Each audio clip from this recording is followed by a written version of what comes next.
নমস্কাৰ মই দীক্ষিত শৰ্মা আপোনালোক সকলোকে স্বাগতম জনাইছো কালি প্ৰধানমন্ত্ৰী নৰেন্দ্ৰ মোদীয়ে দেশবাসীক সম্বোধন কৰিলে আৰু কেইবাটাও গুৰুত্বপূৰ্ণ কথা উল্লেখ কৰিলে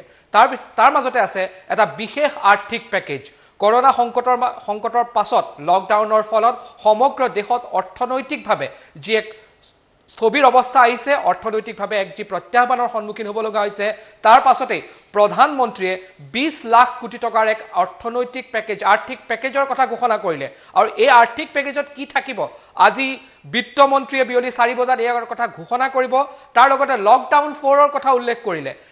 আৰু স্বদেশী বস্তুক লোৱাৰ বাবে বা নিজৰ দেশত উৎপাদিত সামগ্ৰীসমূহক ক্ৰয় কৰাৰ বাবে দেশবাসীকো আহ্বান জনালে মোদীৰ বৃহৎ ঘোষণা কৰিলে 20 লাখ কোটি টকাৰ আৰ্থিক পেকেজ এই আৰ্থিক পেকেজত শ্ৰমিক কৃষক আৰু মধ্যবিত্ত শ্ৰেণীক সামৰি লোৱা হ'ব বুলি প্ৰধানমন্ত্ৰীয়ে নিজৰ সম্বোধনত উল্লেখ কৰিলে আৰু কি থাকিব সবিশেষ আজি বিয়লি বিত্তমন্ত্ৰী নিৰ্মলা সীতাৰমণে ঘোষণা কৰিব কিন্তু তাৰ লগতে আত্মনিৰ্ভৰশীল শব্দৰ বাবে বা আত্মনিৰ্ভৰশীল হোৱাৰ বাবে দেশক আহ্বান জনোৱা হৈছে আৰু লোকেলক প্ৰাধান্য দিবৰ বাবে ভোকেল ফৰ লোকেল বুলি এনেধৰণৰ এটা ষ্টেটমেণ্ট দিলে এনেকুৱা ধৰণৰ এটা শ্লোগান দিলে যে স্বদেশী বস্তুৰ প্ৰতি স্বদেশী সামগ্ৰীৰ প্ৰতি যাতে দেশবাসীয়ে ভৰসা কৰে স্বদেশী বস্তুক যাতে গ্ৰহণ কৰে তাৰ বাবে প্ৰধানমন্ত্ৰীৰ এই বিশেষ আহ্বান যিয়ে এই স্বদেশী বস্তু বা স্বদেশী বস্তু ক্ৰয় কৰিলে দেশক অৰ্থনৈতিকভাৱে লাভালাভ কৰিব বুলি প্ৰধানমন্ত্ৰীয়ে মন্তব্য কৰিলে আৰু এই সংকট সময়ত যি পেকেজৰ কথা ঘোষণা কৰিলে 20 লাখ কোটি টকাৰ পেকেজ আজি বিয়লি কেন্দ্ৰীয় বিত্তমন্ত্ৰী নিৰ্মলা সীতাৰমণে সবিশেষ জনাব যে 20 লাখ কোটি টকাৰ পেকেজত কি আছে কি থাকিব আৰু লকডাউন 4ৰ কথা উল্লেখ কৰিলে প্ৰধানমন্ত্ৰী নৰেন্দ্ৰ মোদীয়ে আমাৰ হাতত মন্তব্য আছে প্ৰধানমন্ত্ৰী সেইখিনি সময়ৰ সেই সম্বোধনত প্ৰধানমন্ত্ৰীয়ে প্ৰকৃততে কি কথা ক'লে আমি আপোনালোকৰ আগলৈ ওচৰলৈ পুনৰ এবাৰ আগবঢ়াইছো প্ৰধানমন্ত্ৰী নৰেন্দ্ৰ মোদীৰ সেই সম্বোধনৰ কিছু অংশ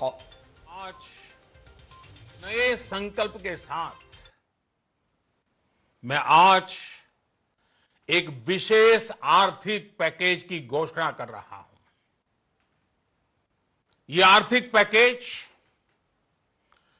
आत्मनिर्भर भारत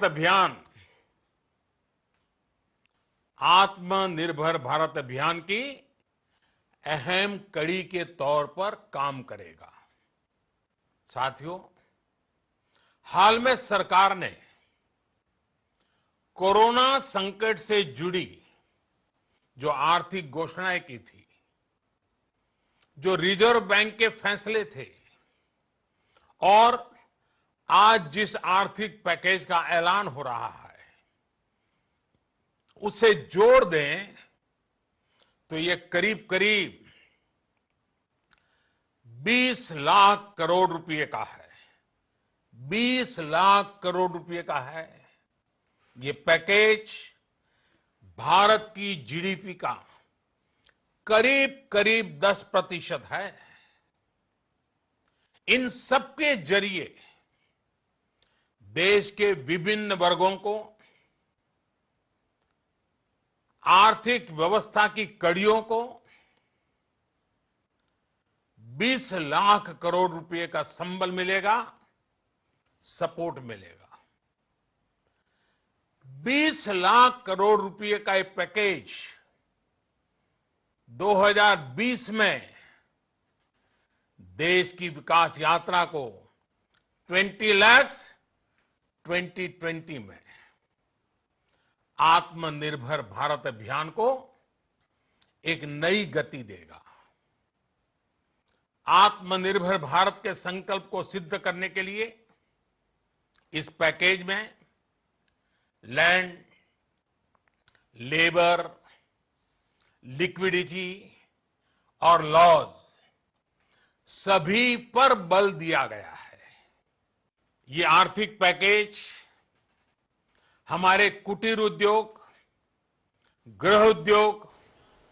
এয়া আছিল আজি প্ৰধানমন্ত্ৰীয়ে কালি প্ৰধানমন্ত্ৰীয়ে দেশবাসীক সম্বোধন কৰি 20 লাখ কোটি টকাৰ আৰ্থিক পেকেজৰ কথা ঘোষণা কৰিলা আমি ফোন যোগে সংযুক্ত হৈছো কেবাজনো ৰাজনেতাৰ সৈতে কেবাজনো সাংসদৰ সৈতে আমি বৰ্তমান ফোন যোগে সংযুক্ত হৈছো প্ৰথমে আমি সংযুক্ত হৈছো নতুন দিল্লীত উপস্থিত থকা প্ৰদেশ কংগ্ৰেছৰ সভাপতি আৰু ৰাজ্যসভাৰ সাংসদ ৰিপুন বৰাৰ সৈতে ৰিপুণ বৰা ডাঙৰীয়া প্ৰথমে টাইম 8লৈ আপোনাক স্বাগতম জনাইছো আৰু ইতিমধ্যে আপুনি গম পাইছে যে প্ৰধানমন্ত্ৰীয়ে 20 লাখ কোটি টকাৰ এটা অৰ্থনৈতিক পেকেজৰ কথা ঘোষণা কৰিছে কেইবাটাও গুৰুত্বপূৰ্ণ দিশ আছে স্বদেশী বস্তু গ্ৰহণৰ ক্ষেত্ৰত তেওঁ গুৰুত্ব আৰোপ কৰিছে আৰু লকডাউন 4ৰ কথা কৈছে প্ৰথম প্ৰতিক্ৰিয়া মই আপোনাৰ পৰা জানিব বিচাৰিছো ৰিপুণ বৰা হয় প্ৰথম প্ৰতিক্ৰিয়াটো এইটো কালি প্ৰধানমন্ত্ৰী ডাঙৰীয়াই যিটো 20 লাখ কোটি টকাৰ যিটো পেকেজৰ কথা কৈছে কিন্তু সেইটো তেওঁ কোনো ডিটেইলছ একো নকলে ক'ৰ পৰা আহিব কি কথা তেওঁ গোটেই কথাখিনি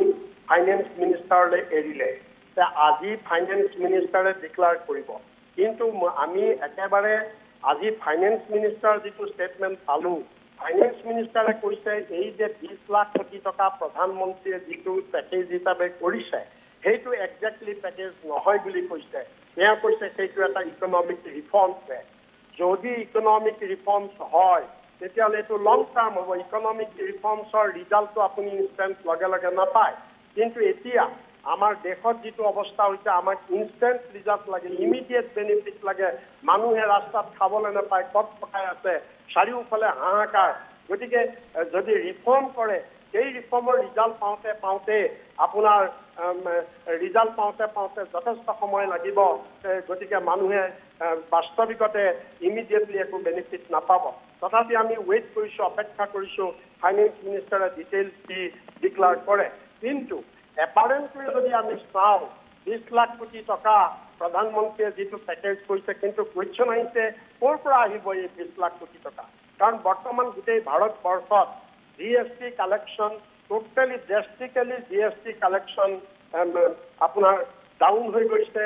আপোনাৰ টেক্স কালেকশ্যন টোটেলি ডাউন হৈ গৈছে মানুহৰ আপোনাৰ কনজাম্পশ্যন টোটেলি ডাউন হৈ গৈছে তাৰপিছত ৰাজ্যবিলাকক চেণ্ট্ৰেল গভৰ্ণমেণ্টে GST শ্বেয়াৰ দিব পৰা নাই আৰু অন্যান্য চেণ্ট্ৰেল গভৰ্ণমেণ্টৰ হাতত টকা নাই কাৰণে বাজেটৰ টকা চেণ্ট্ৰেল স্কিমৰ টকা ৰাজ্যবিলাকক কেন্দ্ৰীয় চৰকাৰে মুকলি কৰি দিব পৰা নাই গতিকে এনে অৱস্থাত যে য'ত চেণ্ট্ৰেল গভৰ্ণমেণ্টৰ হাতত টকা নাই বৰ্তমান যে ক'ৰ পৰা উপায় দুটাই আছে হয় নতুন নোট ছাপা কৰিব লাগিব নহয় ট্ৰিমেণ্ডাছলি বস্তুৰ ওপৰত টেক্স বঢ়াব লাগিব আৰু বস্তুৰ ওপৰত যদি আকৌ টেক্স বঢ়ায় দাম সাংঘাতিকভাৱে বাঢ়িব মানুহক গেলাতে টেঙা দিয়া হ'ব